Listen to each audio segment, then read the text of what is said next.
The iconic template of all superheroes begins and ends with Superman. Jor-El, who came from Krypton, with the powers and abilities far beyond those of mortal men, and who disguised as Clark Kent, mild-mannered reporter for a great metropolitan newspaper. That was from the George Reeves, directed by Whitney Ellsworth, with Jack Larson and Noel Neill and Phyllis Coates. I'll tell you more than you'd ever want to know. So the original Superman really begat thousands and thousands of other superhuman beings. But the great story about Superman is really the great American story. You can come from someplace else, in his case Krypton, and everybody's from someplace else, and come to America and scale the heights. Everybody can become Superman or Superwoman in their own way. I've noticed that you're a huge fan of Superman. Obviously, is that if you could pick to be any one of these characters, you would be Superman?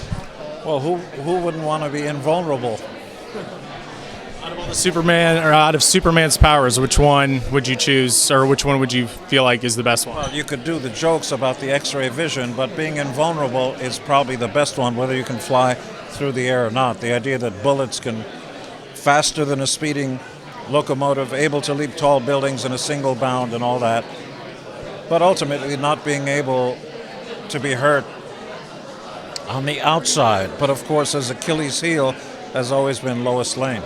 So is this kind of like a big Toy Story for you? I mean, I know you're a huge fan of comic books, and like you've got to be freaking out right now. This is my childhood come to life. You know, I was a geek, and we ruled the world.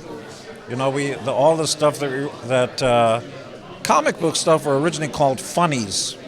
It wasn't even comic books, and it was the Sunday funnies. And every Sunday you'd get strange-looking guys and the Phantom and all the other stuff. And then famous funnies came about, and then DC came.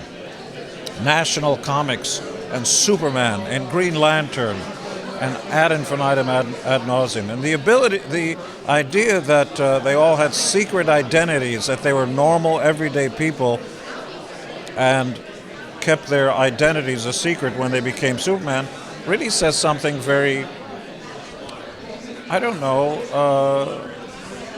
they were less about trying to get fame and notoriety because they kept their secret identities, didn't they?